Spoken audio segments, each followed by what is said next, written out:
You're also going to learn about another very important policy in the Minneapolis Police Department that's a core principle of policing. You will hear this phrase that police have to live by in terms of how it is they relate to the public. In your custody is in your care. In your custody is in your care. Meaning that if you as an officer have an individual, a subject that's in your custody, it is your duty to care for that person. And you will learn that caring, ladies and gentlemen, is not a feeling. It's a verb. It's something you're supposed to do to provide care for that person. You are going to hear from any number of police officers who will talk about this duty to provide care. Officer Nicole McKenzie, who is the Minneapolis Police Department Medical Support Coordinator. You'll hear from Sergeant Kerr Yang, the MPD Crisis Intervention Coordinator. In your custody is in your care. You're going to learn that when Mr. Floyd was unconscious, that when he was breathless, when he did not have a pulse, that there was a duty to have administered care, to let up and get up. You will learn. You listen to Minneapolis Police Commander Katie Blackwell. No relation to my knowledge.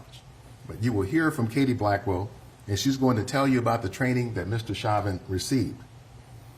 You're going to hear that he was a veteran on the Minneapolis Police Department for 19 years, had been trained in CPR multiple times at the time.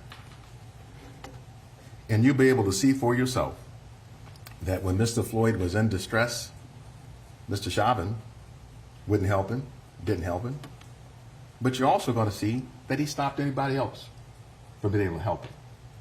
You will learn that amongst the bystanders was a first responder, a member of the Minneapolis Fire Department, who was trained in administering first aid and emergency care. She's going to come and talk with you. Her name is Genevieve Hanson. She wanted to check his pulse.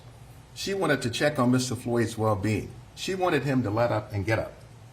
She did her best to intervene, to be able to act, to intercede on George Floyd's behalf, and you'll be able to see for yourself when she approached Mr. Chauvin on top of George Floyd with both of his knees, reached for his mace in his belt and pointed in her direction.